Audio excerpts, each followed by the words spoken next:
João 4,31. Amém, queridos?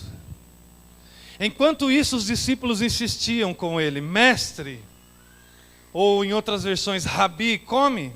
Mas ele lhes disse: tem um alimento para comer que vós não conheceis. Então os discípulos disseram uns aos outros: será que alguém lhe teria trazido algo para comer? Explicou-lhes Jesus: a minha comida consiste em fazer a vontade daquele que me enviou e consumar a sua obra.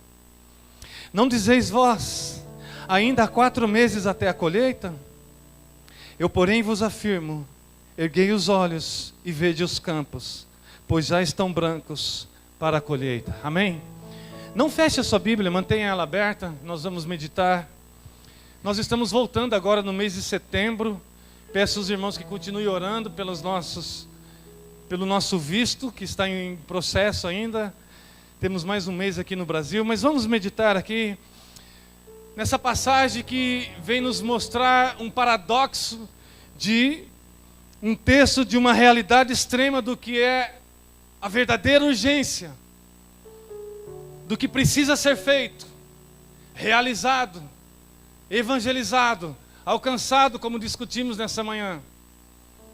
Uma realidade de um homem, de um mestre, que acabou de passar uma contextualização maravilhosa com uma mulher samaritana. De pedir água, e ela oferecer água, e quebrar todos os seus paradigmas, e ele evangelizando-a, e ela ouvindo, se envolvendo nesse contexto de Jesus com ela, trouxe toda a cidade, porque ele se revelou ser um profeta, mostrando que ela não tinha somente um marido e mais maridos, conhecendo da vida daquela mulher. Que experiência maravilhosa de contextualização. Nós estamos vivendo isso constantemente, tentando entender isso. E nós vemos ao verso isso, oposto isso, um grupo alheio a esta extrema necessidade. Um grupo despercebido, desatento, cheio de boas intenções, correndo ali, fazer uma melhor comida, indo preparar um alimento, rodando naquele tempo que provavelmente não existia uma bicicleta, não existia um carro, não existia gasolina, não existia self-service, não existia nada, não existia receita na internet, nada. Mas era um grupo ali que estava cheio de boas intenções para com Deus. Mas eles estavam fazendo literalmente o oposto do que o mestre estava fazendo. Preocupados em satisfazer a sua fome. Vale salientar que Jesus foi ali, como eu disse, e visitou essa mulher no seu contexto. E essa mulher contextualizou, trouxe toda uma cidade, versus a um grupo que estavam focados em matar a sua fome, cheios de boas intenções, fazendo sacrifícios carnais. No versículo 31, mestre, come, nos mostra a insistência dos discípulos. Quanta insistência, mestre, come. Que enfático eles foram. Era uma tentativa de desvirtuar a real fome do mestre. Eles estavam fartos do alimento desse mundo. Eles estavam ali, abarrotados com o alimento desse mundo. E eles estavam tentando desvirtuar a fome do mestre. Mestre, come. Temos algo aqui que é melhor, que é bom. Eles estavam abarrotados, fartos, repletos, cheios, carregados, lotados. Com a culturalização, com o paladar, gozando do encantamento, do sazon, do tempero, do que há de melhor. E nada mal e nada errado quanto a isso. Quero que vocês entendam isso nessa noite.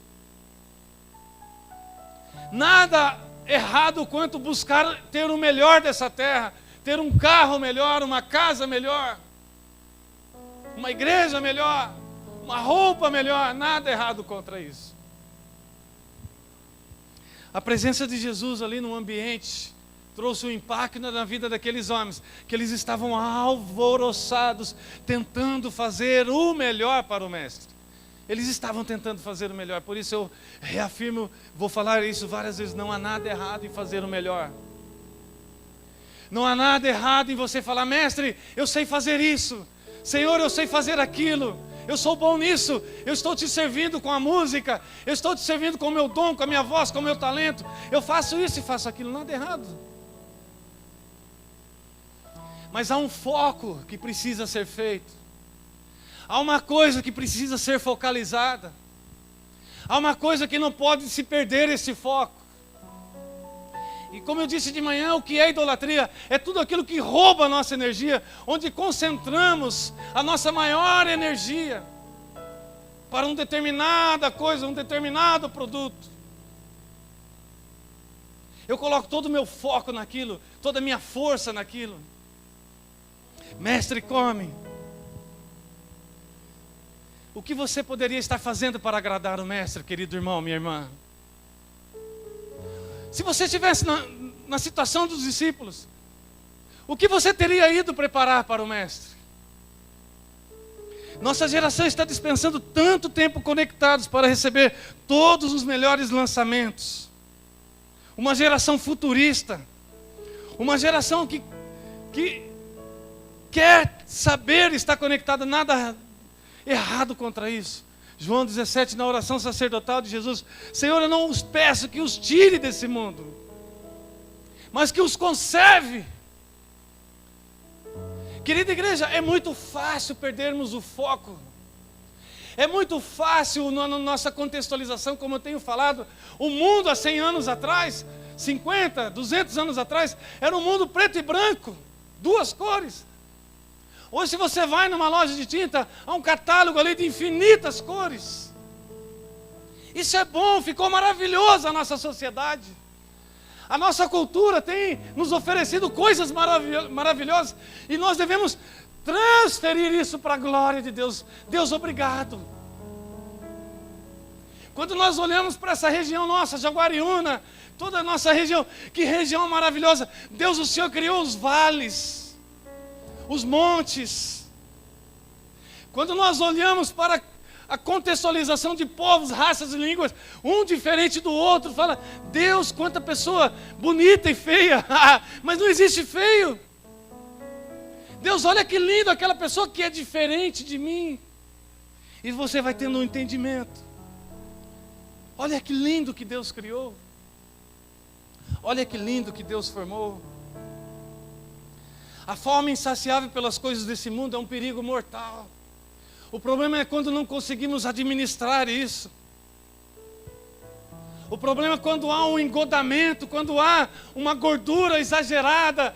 O problema é quando isso se transforma numa apostasia, isso se transforma num deleite, que eu não preciso mais do mestre. O problema é quando eu chego: mestre, eu sei. Mestre, eu sei, igreja. Pastor, eu sei o que é bom. Aí eu chego lá achando que eu entendo. E é muito comum você ver isso, que pessoas parecem que descobriram agora que a roda é redonda, quando se trata de igreja. Queridos, a insatisfação por tecnologia, a insatisfação por atualizações, tendência, moda, filmes, seriados, tem levado muitas pessoas à apostasia. Conforme a igreja aos Gálatas: corris bem, quem foi que vos impediu de continuar a permanecer na verdade? Estavam voltando ao judaísmo, abandonando o evangelho da graça. Estavam perdendo, e essa nossa tendência nessa culturalização simples e fácil e gostosa, vamos perdendo o ardor, o desejo das almas, vamos nos satisfazendo com as coisas desse mundo, e vamos chegando, nos aproximando de uma igreja satisfatória para o nosso ego. Vamos sentando aos domingos, semanas e pós-semanas. Estou satisfeito com aquilo que me oferece, a minha igreja me oferece. E eu não tenho, vou perdendo aquela paixão, porque afinal de contas estou tão ocupado. Aquele sofá que eu comprei a prestação, eu preciso pagá-lo. Aquele carro eu preciso trocar. E sou bombardeado pela mídia. E você sempre é, e você sempre será. Eu e você somos fruto de uma força maquiavélica que está sempre insistindo: compra esse produto, compra esse produto, compra esse produto, compra esse produto. Quando você liga a TV, quando você acessa a internet.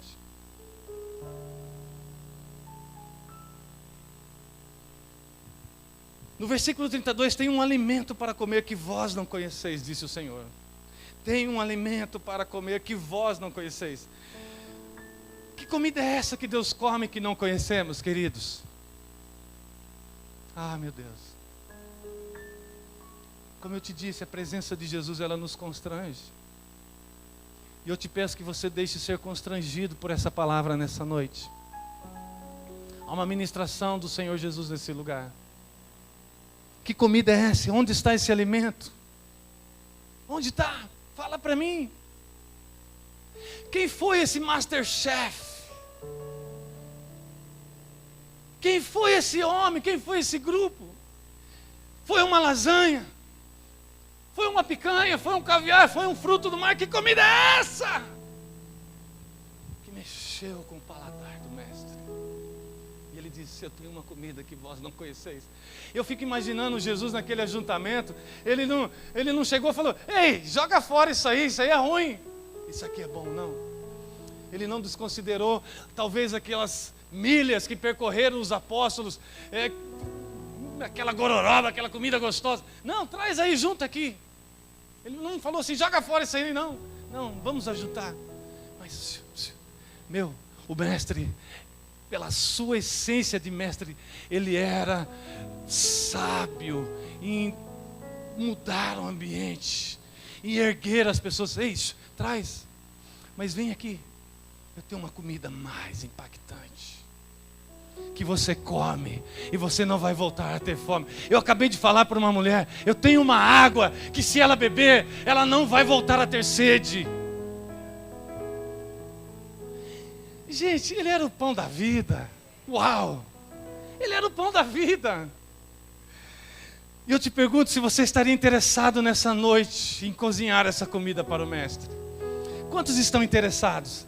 Fazer essa comida. Eu quero cozinhar essa comida para o mestre. Preparar essa refeição para o mestre. Eu quero saber que ingredientes são esses que eu vou fazer para o mestre. E eu quero te dizer que Deus não se alimenta de mesas fartas e caprichosas. Você não vai precisar correr muito. Você não vai precisar gastar muito. Não adianta vir com mãos tão caprichosas. Pois, após a sua ressurreição e antes da sua ascensão aos céus, das 11 vezes que ele se apareceu e se apresentou, ele preferiu comer pães e peixinhos à beira ali da praia com os seus. E continuar revelando e fortalecendo: vão fazer, vão trabalhar. O que é interessante que... eu não sei se vocês lembram, há dois anos atrás, quando eu estive aqui. O que é interessante é que nenhum sacrifício impacta Deus.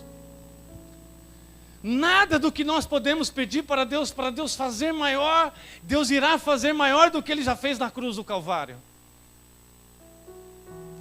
Eu bato duro com alguns amigos. E ficam lá: porque o Deus, e fica só na vitória, só na prosperidade. Deus vai fazer, Deus vai fazer. Deus já fez, cara. E eu falei isso para vocês 2 anos atrás. Não sei se alguém lembra. Pregando João 3,16. Deus já deu o melhor. E Ele não fará nada maior e melhor do que Ele já fez na cruz do Calvário. Você precisa ter olhos espirituais para ver o que Ele já fez. Deus criou nada menos que os céus com todas as estruturas dos astros celestes. Ele criou o sol, raios vermelhos, alaranjados, vindos da sua luz e que atravessam sem dificuldade a atmosfera.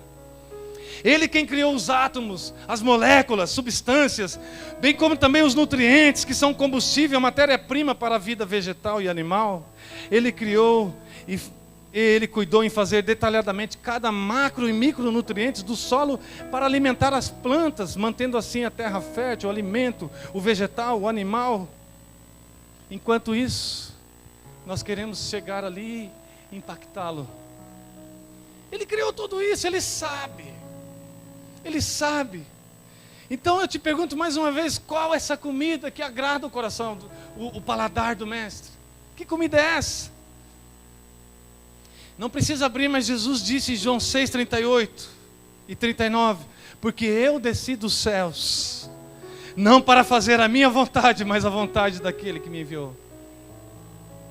Eu desci dos céus para fazer a vontade. Essa é a comida que agrada.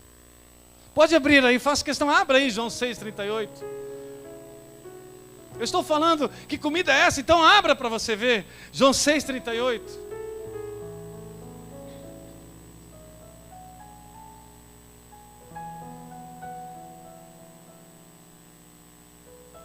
Porque eu desci do céu não para fazer a minha própria vontade, e sim a vontade daquele que me enviou. E a vontade de quem me enviou é esta, que nenhum eu perca de todos os que me deu, pelo contrário, eu o ressuscitarei no último dia. Essa é a comida de Deus. Está aqui a comida de Jesus. Você está conhecendo hoje o paladar de Jesus? Essa é a minha vontade. Queridos, nós temos vontades, emoções, e você precisa colocar e orar: Deus, libera a minha vontade, muda o meu paladar. Muda o meu paladar, o desejo de se alimentar de uma comida gostosa, de uma comida igual à sua.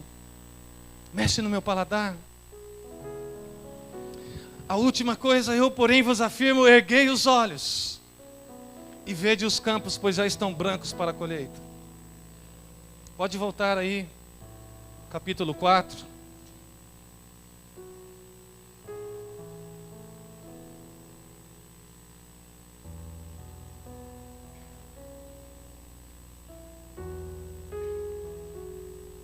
Erguei os olhos e vede os campos, pois já estão brancos. Não estará, já estão brancos. Eu me lembro de um testemunho ali numa cidade de Tabriz, bem no norte, depois de 12 horas de trem.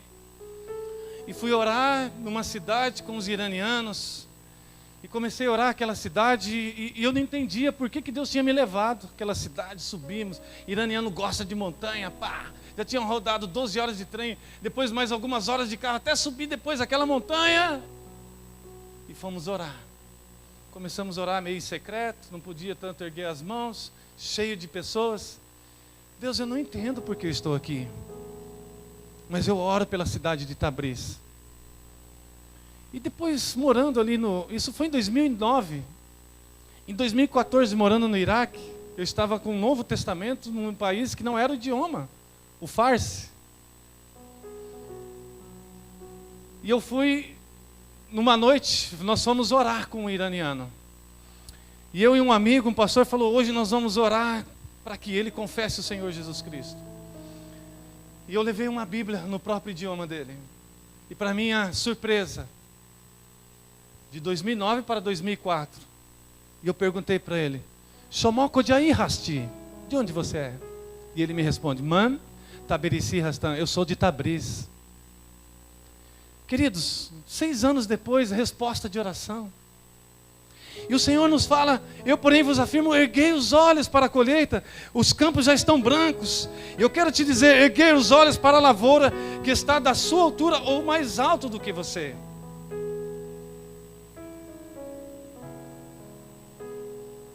E eu fiquei pensando, como erguer os olhos? Tem como você erguer os seus olhos? Aí não tem como. Mas erguer os olhos significa abrir os seus olhos. Eu me lembro do meu pai, no tempo que ele tinha uma plantaçãozinha pequena de arroz, e eu era menino e a gente ia carpir lá aquela tiririca, e aquele arrozinho pequeno, de repente eu era pequeno, mas aquele arroz foi passando da minha altura, e aqueles cachos começaram a se envergar.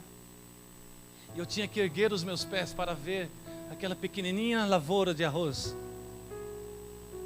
E hoje eu entendo, erguer os seus pés, se esforçai para ver a lavoura que está da sua altura ou mais alto do que você. Erguer os olhos, erguei os olhos e tenha vontade de ver, desejo de ver.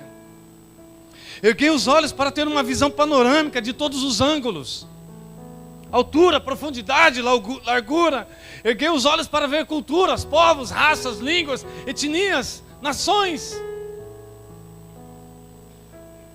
Erguei os olhos para ter uma visão antropológica e a cosmovisão da humanidade, uma maneira subjetiva de entender o mundo, como as pessoas se relacionam, os papéis dos indivíduos na sociedade, a complexidade da nossa sociedade pós-moderna. Erguei os olhos até que você ame o mundo de tal maneira como Deus amou o mundo. Erguei os olhos até que você ame os muçulmanos de tal maneira como o Senhor amou o mundo e os muçulmanos de tal maneira. Erguei os olhos espirituais para ver as almas que estão literalmente morrendo e partindo para a eternidade, desconectados, desligados do Senhor Jesus. Erguei os olhos para as nações, para os povos, para as tribos, para aprender suas línguas, ajustar a sua vida. Erguei os olhos para 7 bilhões. Eliandro, que razão você me dá para erguer os olhos e me esforçar a ajustar a minha vida? 7 bilhões e 700 milhões hoje é o motivo para você erguer os olhos e sacudir a sua vida e ter uma vida impactada, uma vida que se mobilize para agradar o paladar do Mestre. Habitantes que moram na África, na América, na Ásia, Europa, Oceania, e que moram ao seu lado, nos hospitais, nas escolas. O seu vizinho atravessando a rua da sua casa. Aquele vizinho chato, ruim de lidar. E tinha um desses lá do lado de casa. Deus, ô vizinho, difícil. E um dia eu organizei um joguinho de futebol, quem estava lá? O meu vizinho. Deus falou, pode usar as 4 leis, pode evangelizar. Quem orou convidando a Cristo para ser o seu Senhor? O meu vizinho. Erguei os olhos para ver que existem milhares de vilarejos ao redor da terra, sem uma presença missionária sequer, sem uma Bíblia sequer no seu próprio idioma. Erguei os olhos para ver e entender os muçulmanos, que mundo é esse que eles estão vivendo, que livro é esse que eles estão abrindo e seguindo, que profeta Mohammed é esse que eles estão obedecendo e estão morrendo por aquilo que eles creem. E é interessante, aquela região ali de Mossul, e a filosofia de morte do Estado Islâmico, e me tocou quando eles disseram, enquanto vocês cristãos estão pregando o amor em nome daquilo que vocês creem, estão vivendo em nome daquilo que vocês creem, nós estamos morrendo e dando a nossa vida por aquilo que nós cremos. Estão recrutando jovens, adolescentes a morrer, colocar os seus coletes e ter explosões. Erguei os olhos para ver a urgência da obra e não postergue o seu chamado, dizendo que faltam ainda 4 meses para a grande colheita. Amanhã, Senhor. Depois eu me ajusto, depois eu me entrego, depois eu sacrifico, depois eu vou me capacitar mais, depois eu vou me ajustar, depois eu vou ser santo. Depois, e vou jogando, e a vida vai passando, e você vai envelhecendo, suas energias vão indo. Erguei os olhos até que você veja uma grande obra, a maior obra de toda a sua vida, para ajustar e preparar toda a sua vida. Enquanto você não ver essa grande obra, continue a clamar por misericórdia, pois nada lhe fará mais satisfeito nessa vida do que estar engajado nesta colheita. Nada. Nenhum alimento. Você pode correr atrás de coisas desse mundo. Olha, querido irmão e minha irmã, nada vai te trazer mais satisfação nessa vida do que participar da grande colheita. Nada. Erguei os olhos significa acordar do sono do contentamento da salvação espiritual. Erguei os olhos e fique de pé nesse momento para nós orarmos. E feche os seus olhos. Esse é o momento de reconsagrar a sua vida ao Senhor. É para isso que eu vim aqui nessa noite. Talvez eu volte daqui 2 anos, ou 1 ano. Mas eu sei, em oração, que o Senhor me trouxe aqui nessa noite para te admoestar a erguer os seus olhos, a se esforçar e ver a grande colheita que está diante de você. Feche os seus olhos naturais e comece a orar para que o Senhor abra os seus olhos espirituais. Talvez você já sabe de tudo isso que já foi pregado. E eu sei que você sabe, porque você é um crente. Mas ore agora: Senhor, renova o meu chamado. Renove as minhas convicções. Senhor, tudo que eu tenho feito, eu sei que tem sido bom, mas o Senhor é o mestre. Me ensina a preparar a melhor comida para o Senhor. E nessa noite eu aprendi que a melhor comida é fazer a tua vontade, de buscar e salvar o perdido. E eu quero entender que as pessoas estão indo sim para o inferno, para a separação espiritual de Deus. E eu quero fazer um reajuste na minha vida. Eu quero reconsagrar os meus dons, o meu tempo, os meus talentos, as minhas virtudes, hoje e todos os dias da minha vida. Cada amanhecer